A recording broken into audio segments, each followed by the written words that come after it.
Hello everyone, welcome to this lecture on technical communication. तो technical communication के इस lecture में आप लोग सभी लोगों का स्वागत है। इस लेक्चर में हम डिस्कस करने वाले हैं समराइजिंग और रीडिंग ऑफ टेक्निकल मैनुअल्स के बारे में। तो आइए हम इसको धीरे धीरे शुरू करते हैं। लेट अस सी।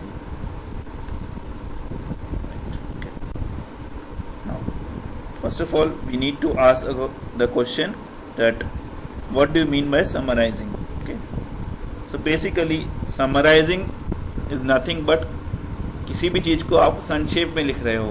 तो इसका मतलब क्या होगा कि कोई भी सोर्स टेक्स्ट हो गया या एब्स्ट्रैक्ट हो गया या कुछ भी चीज हो गया, एक्सट्रैक्ट हो गया या पैराग्राफ हो गया, उसको आप एक शॉर्ट टर्म्स में लिख रहे हो इस तरीके से कि उसकी जो इन्फॉर्मेशन है वो प्रिजर्व्ड रहे, तो उसको हम समराइजिंग कहते हैं। So considering condensing a source text into a shorter version. Next, जैसा कि मैंने कहा था कि भले ही हम सोर्स टेक्स्ट को एक शॉर्टर वर्जन में कन्वर्ट कर रहे हैं, लेकिन जो उसकी इंफॉर्मेशन है वो उसमें से लॉस नहीं होनी चाहिए। जो मेन इंफॉर्मेशन है that should be clearly available to us, so we have to preserve its information content. Next, indicative summary which can be used to quickly decide whether the text is worth reading.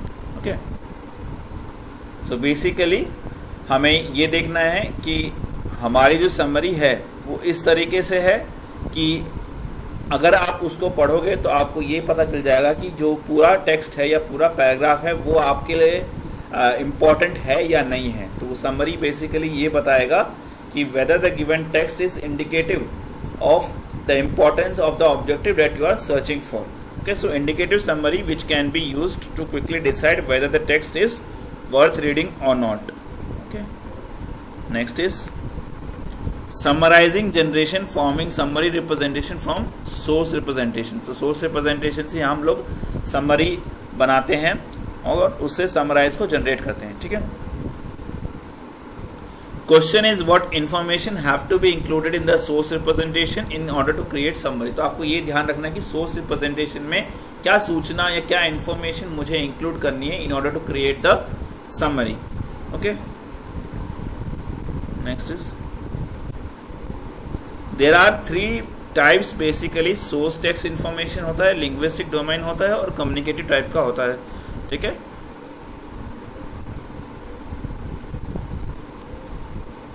summaries can be built by meaningful analysis of source text। जो source text है या paragraph है या कुछ भी चीज available है उसमें अगर मैं उसका मीनिंगफुल एनालिसिस करता हूं then the summary can be build up from that. Okay, मैं उसको एकदम अच्छे से समझ के उसमें से उसके बाद में इसकी जो इन्फॉर्मेशन है उसको प्रिजर्व करते हुए जब चीजें लिखता हूं तो I can generate summary from it. So summary is nothing but it is the meaningful analysis of the source text. Summary of several text describing the same event when meaningful representation of the source text is available.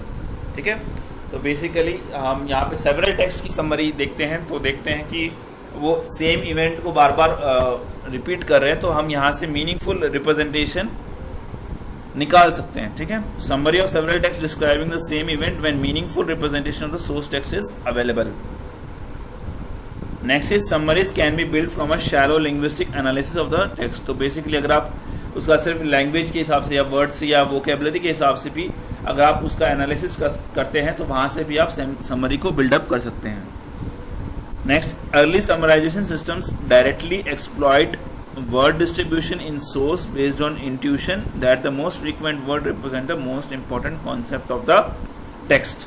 तो basically इसमें ये क्या है कि आपने एक extract ले लिया, एक पैराग्राफ ले लिया, उसमें आप देख रहे हो कि कौन सा वर्ड जो है बार बार यूज किया गया है ऑथर ने और उससे वो क्या इम्प्लाई कर रहा है, तो उसको यूज करके भी हम समरी बनाते हैं। तो basically early summarisation systems directly exploit word distribution in source based on intuition that the most frequent word represent the most important concept of the text।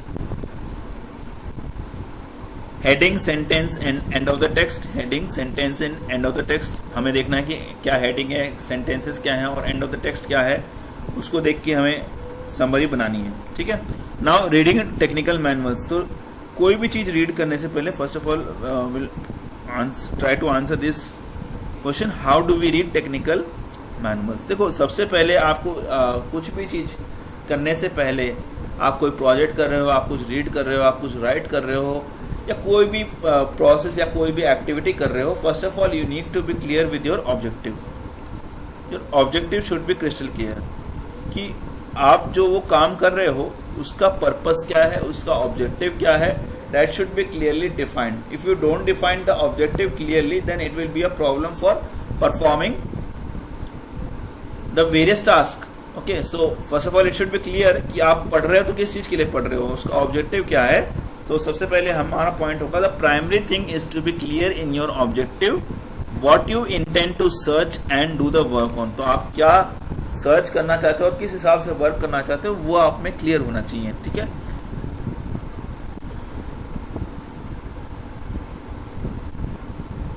So the primary thing is to be clear in your objective, what you intend to search and do the work on. First of all, understand the structure of article rather than directly reading it. तो पहले सबसे पहले आपको क्या करना है, उस article के स्ट्रक्चर को ठीक से अंडरस्टैंड करना है कि कैसे उसमें सारी चीजें ऑर्गेनाइज करके लिखी गई हैं उसको रीड करने से पहले. उसके बाद में आपको देखना है कि आप टाइटल ऑफ द मैनुअल को देखना है कि उस चीज का टाइटल क्या है. बिकॉज ऑब्जेक्टिव आपने एक बार डिसाइड कर लिया तो उसी के हिसाब से आप ये डिसाइड कर सकते हो कि आप कौन सा टाइटल की टेक्निकल मैनुअल आप पढ़ने वाले हो. तो आप टाइटल को देखोगे, टाइटल के बाद में आप देखोगे कि टेबल ऑफ कंटेंट्स, तो जो कंटेंट्स आपको चाहिए वो उसमें अवेलेबल भी है या नहीं है. Okay, next is then start reading the parts of section that you discovered are most relevant to you. ठीक है, अब आपको वो पार्ट्स डिस्कस करने हैं जो आपको बहुत रेलेवेंट है. ठीक है, बहुत इंपॉर्टेंट है आपके जो ऑब्जेक्टिव पॉइंट ऑफ व्यू से. These are very very important points. तो सबसे पहले आप क्या करोगे, आप बिगिनिंग और एंड में कई बार समरी दी रहती है, तो पहले आप समरी को पढ़ो. उससे आपको ये आइडिया मिल जाएगा कि आपके उस टेक्निकल मैनुअल में कह लो या उस पैराग्राफ में कह लो जो इन्फॉर्मेशन आपको चाहिए वो अवेलेबल भी है या नहीं है. Okay, next is go to the question at the end. उसके बाद आप क्या करोगे, जो उस टेक्स्ट बुक के एंड में जो क्वेश्चन है उनकी तरफ जाओगे. And then what you will do is read them, answer them to the best of your ability and then begin the actual reading strategy. उसके बाद आप क्या करोगे, एक एक क्वेश्चन को आप ध्यान से पढ़ोगे और उनको उत्तर देने की कोशिश करोगे. अब आप ये देखोगे कि अगर आपने सारे क्वेश्चन का उत्तर सही लिख दिया या सारे क्वेश्चन का आंसर आपने सही लिख दिया, that means you have a particular knowledge about that thing. तो आपकी जो रीडिंग है वो काफी फास्ट हो जाएगी. लेकिन अगर आपके एक या दो चीज के आंसर्स आपको नहीं मालूम, इसका मतलब आपका वो एरिया वीक है, तो आप उस पॉइंट पे ज्यादा फोकस कर सकते हैं. So go to the questions at the end, read them, answer to the best of your ability and then begin the actual reading strategies. Look at the headings and subdivisions of the chapters. तो उसके बाद आपको क्या करना है, आपको headings और सब डिविजन्स के ऊपर वर्क करना है कि जो पर्टिकुलर ऑब्जेक्टिव से आप चीजें देख रहे हो उसकी हेडिंग्स और सब डिविजन्स किस तरीके से ऑर्गेनाइज है, वहां पे देख के आप वहां से आप इंफॉर्मेशन को निकाल सकते हो. Look at the headings and subdivisions of the chapter. Sketch a mind map about what you are reading and while you are reading it. तो एक दिशा निर्धारित करो कि आप क्या रीड कर रहे हो और क्यों रीड कर रहे हो, और उसका एक माइंड मैप बनाओ. उसकी एक पिक्चर आपके दिमाग में बन जानी चाहिए, क्लियर पिक्चर कि आप सही दिशा में पढ़ भी रहे हो या नहीं पढ़ रहे हो. Sketch a mind map about what you are reading while you are reading it. Work slowly in reading the important areas. Come back to those parts and clarify all of them. तो अपने जो भी पढ़ रहे हो उसको एक बार थोड़ा ध्यान से पढ़ो. जो इम्पोर्टेंट पार्ट है स्पेशली वहां पे आप थोड़ा और ध्यान से पढ़ो और ये कोशिश करो कि थोड़ी देर बाद में आप वापस उस पॉइंट पे आ जाओ. Next is After every tough topic, take a moment and try to recollect connections, dependency and visualize to ingrain the concept. देखो, अगर आपको कोई भी कॉन्सेप्ट को आत्मसात करना है, सबसे पहले आप क्या करो कि कोई भी टफ टॉपिक हो गया, टफ टॉपिक होते ही आप एक बार उसको रीड मारो. एक बार आपने उसको रीड किया, उसके बाद में आप आंख बंद करके ये कोशिश करो कि आप उसके बीच में जो ऑब्जेक्टिव है और जो आपने पढ़ा है उसके बीच में क्या डिपेंडेंसी आप देख पा रहे हैं, क्या रिलेशनशिप आप देख पा रहे हैं, उसको देखने की कोशिश कीजिए, उसको विजुअलाइज करने की कोशिश कीजिए. इससे जो हमारा जो कॉन्सेप्ट है वो आत्मसात होने लग जाएगा. अगर हम किसी के बीच में कनेक्शन नहीं देख पाएंगे तो उसको याद करने में हमें बड़ी दिक्कत होगी. So after every tough topic take a moment and try to recollect the connections, dependency and visualise to really ingrain the concept.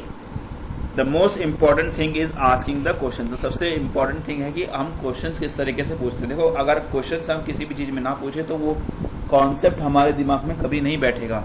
So question को जब हम पूछते हैं तो हमारा जो दिमाग है वो कुछ देर के लिए रुकता है, सोचता है और ये कोशिश करता है कि जो हमने पढ़ा है उसको समझाने की अपने आप को कोशिश करता है। तो क्वेश्चन पूछना बहुत जरूरी है। So the most important thing is to ask the question. Question force you to stop, think, explain what you need. Okay. So this was for this lecture. Thank you very much.